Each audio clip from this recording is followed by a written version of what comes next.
let's continue from where we left, and we're going to look at another kind of greeting of which is considered very formal and it's not time sensitive, so you can use it at any time of the day. So let me show it to you. So before we continue, you remember I mentioned something about jambo and I mentioned something about mambo. See? So issue, if you have one issue, it's jambo. If you have many issues, it's mambo. And you realize in this type of rating, jambo is, everywhere. That's the root of all these, and then we have prefixes before it. So in this kind of greeting, it's called, I can refer to it as like a negation kinda type of greeting, whereby I ask you, when I'm asking you, like, don't you have any issue? Don't you have any issue? Like, let me ask you, hujambo, like in this example, hujambo. You don't have any issues, and then you answer si jambo. And something you have to really pay attention to this is that when you talk about this kind of greeting, it is sensitive to which person are you speaking to. So are you speaking the first person, second person, third person? So you must know what is the right kind of greetings to ask. When you ask, like, well, we have a second person asking a first person, what answer should you give? For example, I have a second person, you. I ask you, hujambo, and then the first person answers si jambo. Hujambo, here you say hujambo, second person singular, you say si jambo. So in that case, I have an example of this picture here. So trying to demonstrate how it happens. So let's say this is Andre and this Timur. So Timur says to Andre, or greets Andre, hujambo. You don't have any issue, then Andre will answer in the first person, si jambo, si jambo, which is what I have written here, hujambo, si jambo, and then hamjambo. Now you are asking you, but many. So we have Timur is asking this Yana, Timur is asking Andre and Yana, how are you? Like, hamjambo, you don't have any issues. And then Andre and Yana together, they will answer hatujambo, we don't have any issues. That's what I've written here, hamjambo, hatujambo. And then hajambo, we're asking about the third person singular, of which, let's say, Timur is talking to Yana and telling Yana about this guy here. Let's say this guy is Timofey. So Timur is telling, maybe Yana is asking Timur, Timofey hajambo. So Timofey hajambo, like Timofey doesn't have any issues. The correct answer Timur should answer is hajambo. He doesn't have any issue. And then lastly, we look at they. So Timur is talking to Yana, and Yana is asking about these three persons here. They can down the names. So Timur is asking Yana. Yana is asking Timur, about these three people here. So hawajambo. So you see, we have these hawajambo, and then he'll say hawajambo. They don't have any issues. So pay attention to this.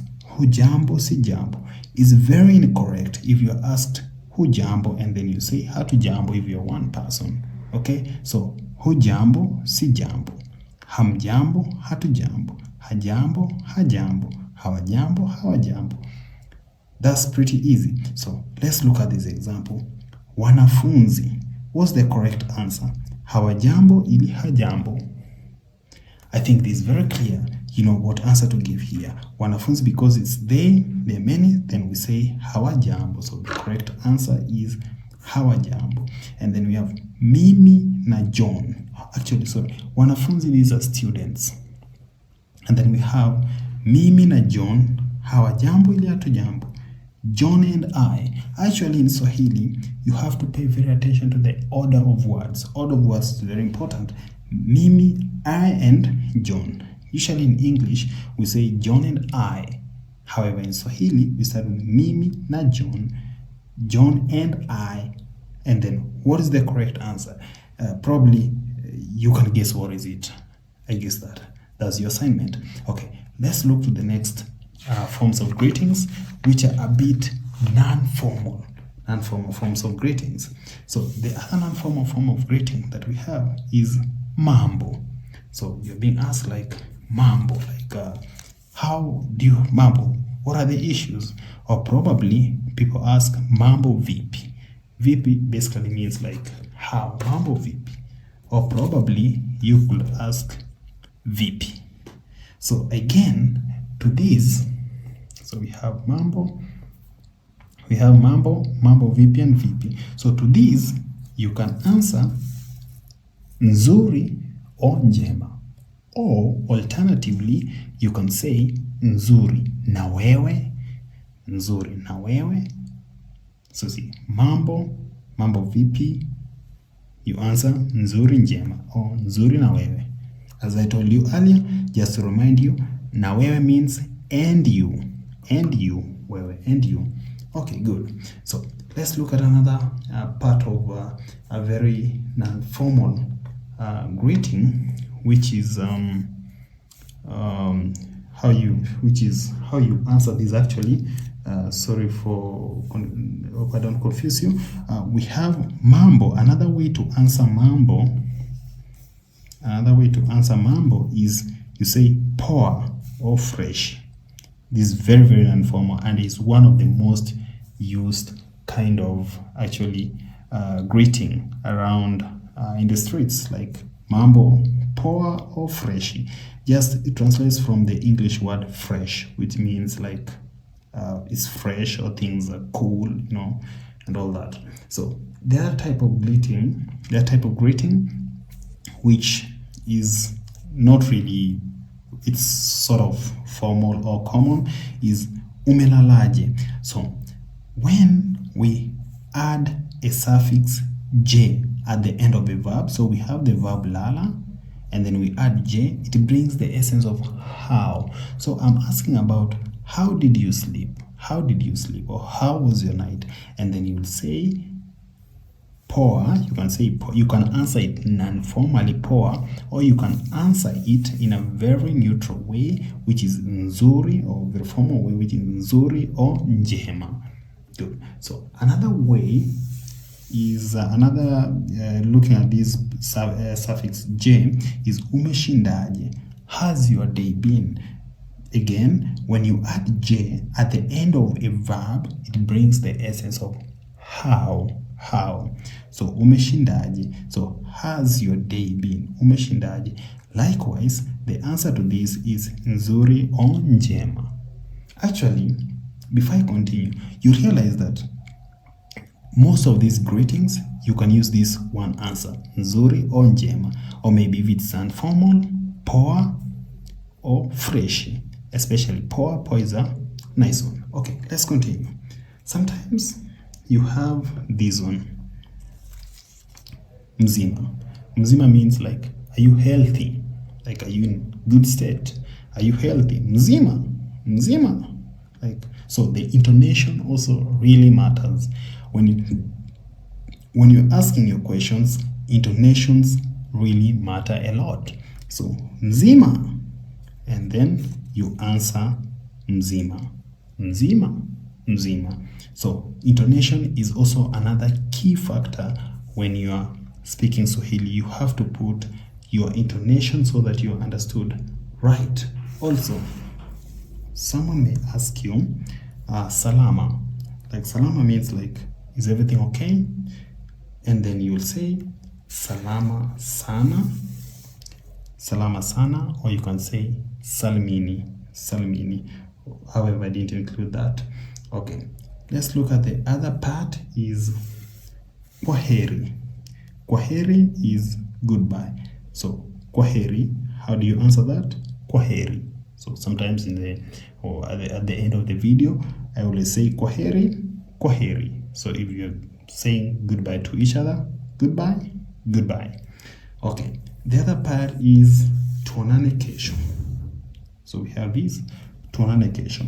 So tuonane kesho is like see you tomorrow. Ona is to see. However, when it's a reflexive kind of action whereby I see you and you see me, so it's tuonane kesho. So see you tomorrow. And the answer to that is inshallah. Inshallah or majaliwa. So inshallah or majaliwa meaning like if God wills. If God wills. So basically this is all. Before I finish on this topic, there's some of the very few greetings that are remaining. We have these. Let's say a visitor comes at your door and knocks. What does he say? He says, hodi hodi. Like you knock at somebody's door, you say, hodi hodi. Hodi hodi means, may I come in? May I come in? And the correct answer is karibu. Karibu, welcome. Karibu, so as karibu. But if it's one person, if it's more than two persons waiting at the door, then you say karibuni. Karibuni. Good. And then, let's say you're greeting an older person, especially of age, some very old person. So what you say is shikamo. Shikamo. And the correct answer to shikamo is marahaba. It doesn't have an alternative way of answering this. If you're told shikamo and marahaba. And this kind of greeting is very popular in the coastal regions as compared to these other regions, and as well as in Tanzania. So for older people, you greet them shikamo and they'll answer marahaba. So the next part we're going to look at is sample dialogues of how these greetings are used. So hold on as we continue. The first dialogue we're going to look at is a very simple dialogue between the father, this Baba, father, and the daughter, Aisha. So the dad says, hujambo mwanangu. Again, just to remind you, if you look at this table, when you're asked hujambo, what do you answer? Just as Aisha answered, si jambo baba. So baba is father. Mwanangu, mwana is a synonym for mtoto, a synonym for child. So my child, angu means my child. So hujambo mwanangu. Aisha answers, si jambo baba. Shikamo. Again, just to remind you, shikamo, you're greeting an older person, and the older person answers marhaba. Uhaligani. We didn't look at uhaligani. Uhaligani, U stands for you. Hali is state. Gani is what? So he's asking about the state of Aisha. How is your state? Uhaligani. Aisha answers, njema baba. Likewise, if you remember, we said you can say nzuri or you can say njema. So njema baba. Salama. Is everything okay? And then you say salmini. Salmini. So that's the first dialogue. Let's look at the second dialogue. What do we have? So this is a bit long. So we have this dialogue here. Tatu and Brian. So Tatu is from Tanzania. Brian just arrived in Tanzania. So Tatu is meeting Brian. So again, you remember we talked about habari, news. So Tatu asks Brian, habari za leo. What are the news of today? And then Brian answers, nzuri. So Brian answers, nzuri. And then Tatu goes ahead and asks, unaitwa nani? We have the verb itwa. Itwa is how you called. Unaitwa nani? U stands for you. These are prefixes. We're going to look at them in detail. Unaitwa nani? And then Brian answers in the first person, ninaitwa Brian. My name is Brian. And then Tatu goes ahead and asks, unatoka wapi? Where are you from? And then Brian says, ninatoka Marekani. Ninatoka Marekani. Not Marekani. Ninatoka Marekani. So I'm from the United States. And then Tatu goes ahead, unatoka jimbo gani? which state are you from? Unatoka jimbo gani? So jimbo is state, or maybe probably region or district. So unatoka jimbo gani? So which state are you from? Brian says ninatoka jimbo la Minnesota. So Brian is from Minnesota. Brian is from Minnesota. And then Tatu goes ahead and says, wewe ni mgeni Tanzania? So are you a visitor in Tanzania? Are you a visitor in Tanzania? Wewe ni mgeni. Mgeni is visitor. So, and you notice that we don't have any preposition like in English, like are you a visitor in Tanzania? So wewe ni mgeni Tanzania? Brian goes ahead and says, ndio. Yes, mimi ni mgeni Tanzania. I am a visitor in Tanzania. And then Tatu says, karibu Tanzania. So welcome to Tanzania. You also remember karibu, we used it when someone knocks at your door and says, hodi hodi. And then you say, karibu. So Tatu says, karibu Tanzania. Welcome to Tanzania. And then Brian says, asante. Thank you. Asante, thank you. So this one gives you a whole overview of greetings that we have in Swahili, and I believe you do understand how greetings are used in Swahili. And just in a nutshell, habari gani, that's the most basic one. If you really don't understand, you really getting acquainted with it, and the role remains with you. You have to go check text in the internet, read them, check how people converse, how people greet each other, and do practice. Go outside there, greet people on the streets. People are very welcoming, and that's it for greetings. Thank you very much and enjoy. Asante sana na kwaheri.